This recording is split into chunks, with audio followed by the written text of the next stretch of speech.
I think it is time for me to show you some demonstration. Now, in the upcoming demonstration, I will first show you how to work with Photoshop and the corresponding user interface and some kind of essential operation using this particular software. I will also show you, in case you would like to create a new photo for you to do some kind of editing or opening some kind of existing photo that is taken from your particular smartphone or digital camera, what you need to do, some kind of color correction, and also some kind of curves when we talk about Raster graphics. Maybe you would like to make the photos a little bit brighter. Maybe you would like to make the photos a little bit darker, what you need to do. And finally, in case you would like to make some changes to some kind of photos that you have taken, and in Photoshop, how to do those type of basic photo touch up. So I will demonstrate these one by one.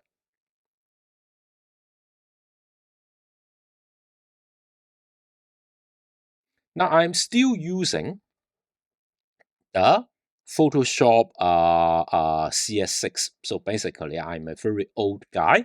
I work on a lot of computer graphics for my own department. Now, this is the computer interface for Photoshop. Now, in Photoshop, there are a number of things that you can customize, especially when we talk about the user interface. This is my own particular customization that suits my needs. Now, on the left hand side of this particular software, you will see the toolbar. So these are some kind of tools that you can use to manipulate the photos that you have opened. On the right hand side, we have some interesting tools at our disposal. Now, before I talk about it, I would like to open this one in Photoshop so that it is easier for me to show you what is happening here. My own preference is that I like to have the navigator put on the top right hand corner so that I could navigate around this particular photo. So in case you would like to see a particular location of a particular photo, you can use this navigator to move around. Okay, so this is the way to move around. Now, another thing that I would like to put in my particular user interface is this particular info box here. To access these type of tools, you can go to Windows here, and actually you can turn on and off different windows or some kind of tools to be displayed in this particular interface. Now, I like to have the info box here because it will be able to tell me the corresponding color at a particular location when I move my cursor around, the corresponding dimension or the location, the coordinates of my cursor when I move around, and also some additional information. Now, I have told you the corresponding computer graphics. Now, this is the photo that I have taken outside the campus, and basically, you can see photos taken from a digital camera. The default color system is the RGB color. You can see here, the white color is red 255, green 255, blue 255. Now, the RGB color system works like this. So if I click on this particular color, you can see it is a particular three values for three different colors. How many red, how many green, how many blue. So the maximum you can have for each color is 255. So in case you are familiar with computer system, you will know that this is particular 2 to the power something and the number of bits storing this particular color. Now, the RGB color system represent a particular color using three values: red value, green value, and blue value. Each individual value could be converted using a hex conversion. So basically, this is base 16 numbering system. Now, the first two digits is R value. The second two digit is the G value. The last two digit is the blue value. Now, if I put my cursor around this particular color moving around, you can see the value keeps changing.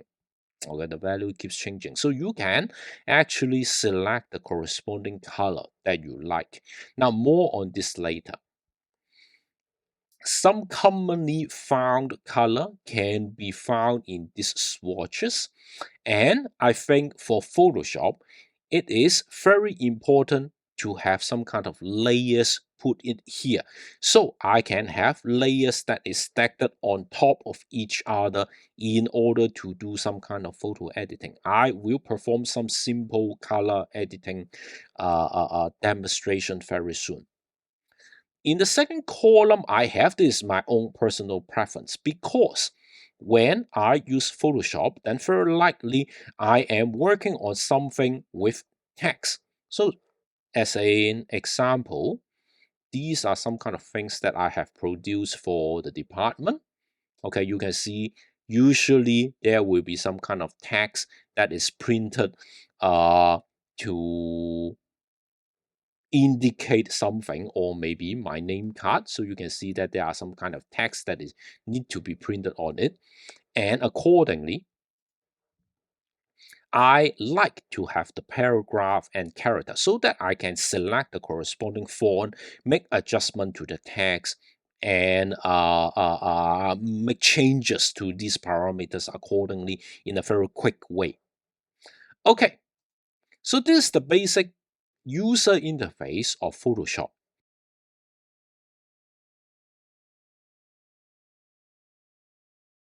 Now you have a photo here.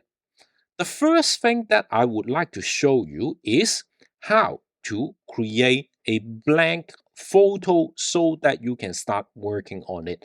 So let me put this particular photos aside. I will show you very soon as a demonstration.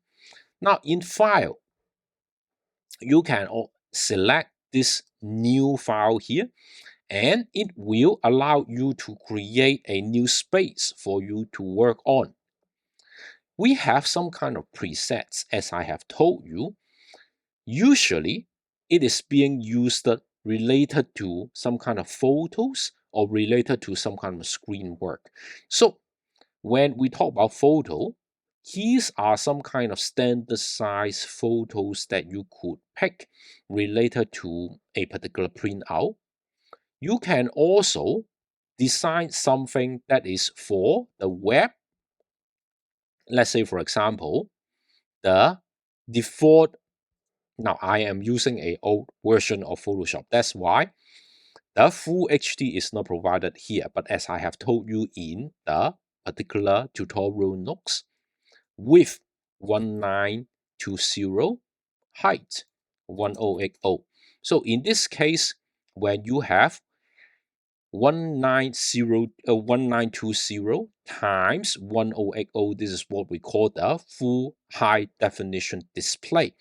And if you click OK, you will see there will be a new working space for you to work on that is related to the files that you would like to create. So this is the way for you to create a new file and start working on it. Of course, you can be like me.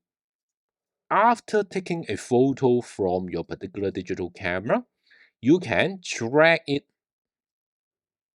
to Photoshop and open this particular file so that you can make corresponding changes and editing to this particular file. Now, before I move on to do some kind of demonstration, as a new user of Photoshop, I would like to remind you one thing that is a particular good usage habit. Usually, when we take a photo on a digital camera, we will not touch the original, because once we make changes on this photo and we overwrite on the particular file, you cannot restore that particular file. It cannot go back. That is why, as a good programming habit, to prevent that particular mistake, I myself like to save as another photo. Now, in order to preserve all different layers of this particular photo, you could choose the Photoshop format on the file that you are now working on, in order to preserve all the information that you have touched up using Photoshop. Okay, so this is the way for you to prevent making modification on the original. Okay, making modification on the original. That is a, how to say, a beginner's mistake. Okay, that you need to prevent. Now, I would like to give you a demonstration. Now, this is a photo that I have taken outside the campus, which I would like to use in other locations. But you can see, when I take this photo, this is not nicely taken. Let's say, for example, I would like to have the building maybe use it as a background of my PowerPoint presentation. But you can see on the right hand side, we have something that we don't want. At the bottom, we have a row that doesn't look good. On the left hand side, we have something additional, and on top here, we have the lamppost, which I don't want to be presented in my final picture. So I would like to make something like this. Okay, change it into something like this, so that this particular photo on the left hand side, maybe I can use on my PowerPoint presentation, and on the left hand side I can type something. So I can use this particular photo as the background of my PowerPoint presentation that to be displayed on the screen. Then what should I do? Okay, what should I do? Now, let us look at, let me close this one. Let us look at this Photoshop here. Now, there are a number of things that I can show you related to making changes to this photo. Let's say, for example, I would like my, now here, where is the corresponding location that is usable for your new photo, or for your intended images? On the left hand side, you can choose the selection tool. I like to use the rectangular selection tool. Now, I think for the photo that I have taken, I think the useful location could be up to here. Now, I don't want, let me select up to here. So on the right hand side, you can see that my selection do not have the buildings that I don't want. I will totally remove the rows below, and some part of this location I can remove it afterwards. So this is the part that I want to preserve in my upcoming image. So what I need to do is I will first chop this particular image. Chop will remove all the things that is outside my particular rectangular selection. And the next thing that I would like to do is that here is some kind of parts that I don't want. Here is some kind of light. Although it is small, it is still visible. If you try to enlarge it, there is some kind of light cast from the lamppost that I don't want. So first of all, I will try to remove these two things that I don't want in my final photo. So what I need to do is I will select the location that I don't want, and then I will press the delete button on my keyboard.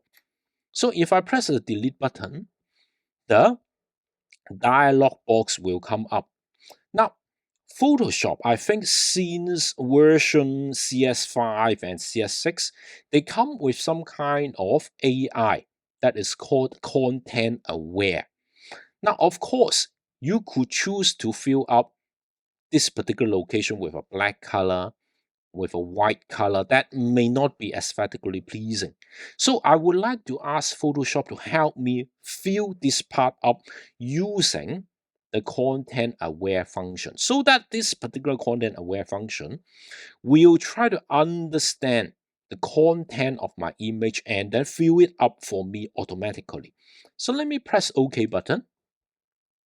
You can see the sky color is being filled here automatically to substitute that particular building. And I think Photoshop is doing a nice job in terms of filling in these things so that it looks very natural.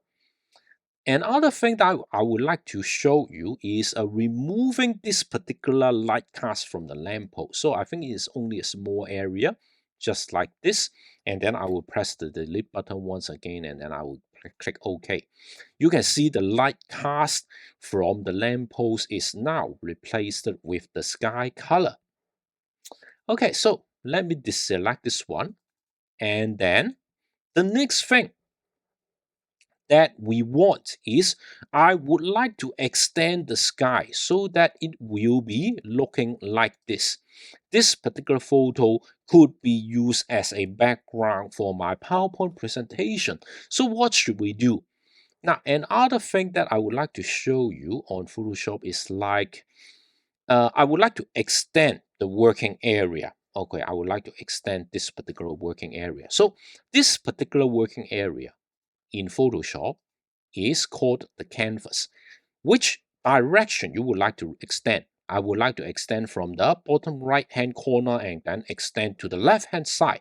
So what I need to do is pick this one. I myself will usually pick a larger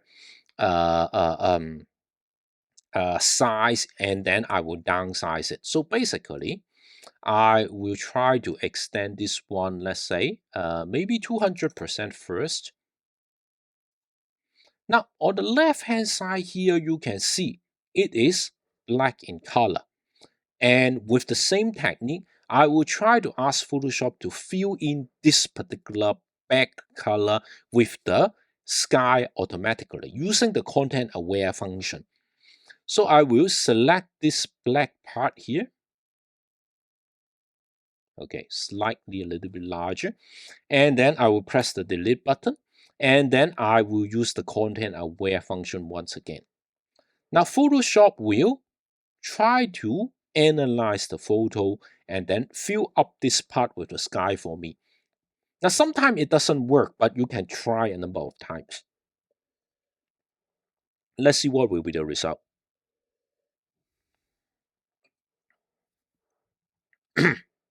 Okay, so you can see there is an extra building somewhere here, which I think the result looks a little bit fine, but we have something additional here. So no worries, we can simply select this part and then delete it once again. Okay, so I will delete this part once again. I think this time it will fill it up with the sky color here. Now, this is, say, a rough finish on something that I would like to use, let's say, in a PowerPoint. Now, as I have told you, if you are working on some kind of screen, then you need to have some kind of resolution or some kind of dimension that fits your particular display. Now, using this particular rectangular tool, you can actually define a fixed ratio. Okay, maybe 16 and 9. So this is easier. So in this case, it will force the particular ratio on your selection rectangular box. So I will put this one here so that our campus building on the final image will be on the right hand side. And then on the left hand side, I can type something. So let me chop this photo. And this is in the corresponding ratio for an on-screen display.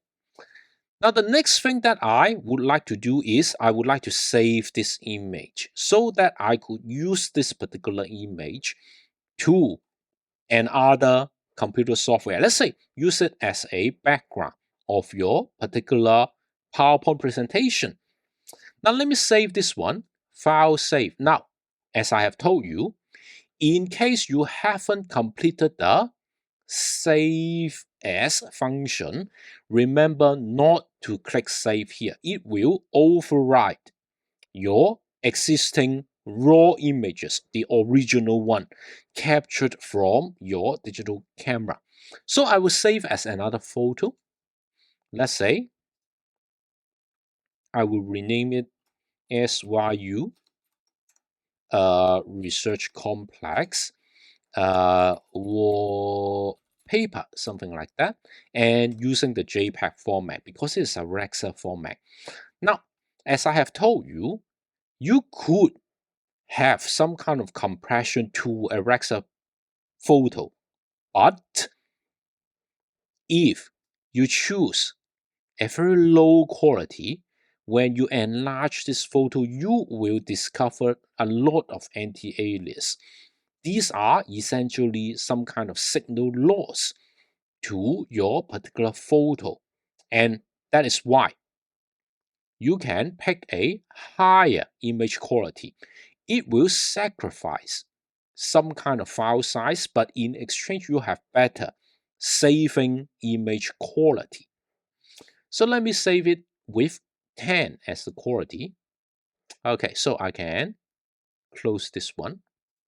You can see on my desktop, this is the new photo that I have created for other purpose. Let's say, imagine that you are working on a PowerPoint presentation, and you can select a blank presentation, and then you can track this particular image to be used as a background of your particular presentation. So you can see that in case I send it to the back, and accordingly I can type something on my PowerPoint. Okay, so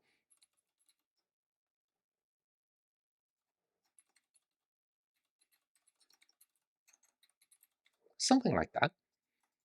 And you can put it on the left hand side so that this could be a wallpaper for your presentation when you talk about using Photoshop to do some kind of photo editing in a particular Excel graphic.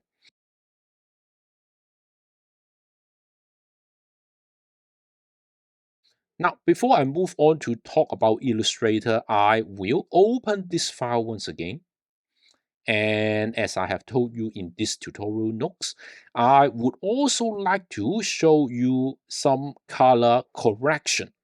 Now, this is the photo that you have created or you have some editing. Maybe sometimes you will find this particular photo is not bright enough, it's not dark enough, it's not colorful enough. Then what should you do? Now, in Photoshop, one additional function is that you could do this type of color correction, brightness correction using the Photoshop itself. So if I go to images here, you can make adjustments to the corresponding brightness, contrast, levels, curves, something like that. So I will demonstrate some simple thing. So the most basic thing that I can show you is that these type of levels, curve, they come with some kind of auto function. This type of auto function is like here. You can have the auto tone, auto contrast, and auto color. So let me demonstrate auto color. So you can see after clicking auto color, there will be some kind of changes to this image that the Photoshop do it automatically. Sometimes it works, sometimes maybe your manual adjustment will be better. So depending on the particular image that you are working on. And also, you can choose auto contrast. It will sometimes give you a better contrast of the photo. So I think this particular photo is nicely taken. And accordingly, if you use the auto contrast, it looks like there is no big changes happen to this particular photo. Now, in case you would like to do it manually, you can go to adjustment. You can actually make changes to the brightness and contrast, and actually Photoshop will be able to give you a real-time preview in the ultimate in the photos that you have produced. Let's say I would like to have the color that is brighter. You can see that it could be very bright, or maybe you would like to make it a little bit darker. So I think this seems a little bit better because it reflects the sunset better on this particular photo. Now you can adjust the contrast as well. The contrast is the difference between the dark area and the bright area. So usually if you push the contrast a little bit higher, it will give you an image that looks a little bit sharper. While if you adjust the contrast lower, it will give you a more dull color. So in case I would like to make my photo a little bit stand out, pushing the contrast a little bit higher could help for this situation. Let's say, for example, I can push the contrast a little bit higher. I can have the brightness a little bit darker so that you can see the sunset color, the building, and the sky will be um, more eye-catching in this particular aspect. So, of course, you can use the auto function. So this is the way that you can make adjustment to this color. In case you are a student who like challenges and you would like to make more advanced adjustment, you can also use the curves function. Okay, so this is the curve function. This is the way that you can, after understanding the corresponding value of RGB color, you can make adjustment on this curve so that you can see you can have a very bright image.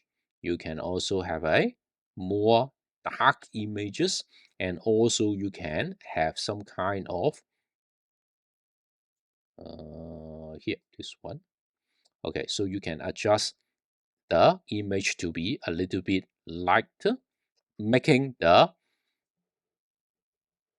color a little bit lighter, and also you can make adjustment to the dark side as well. So you can actually, in theory, make it very, very artistic if you know what you are working on.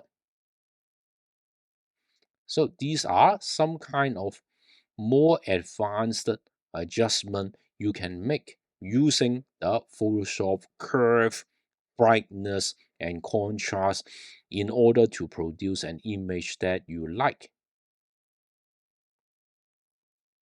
Let's say, for example, in case you would like to make it a little bit more artistic, you can try it this way. Okay, something like that.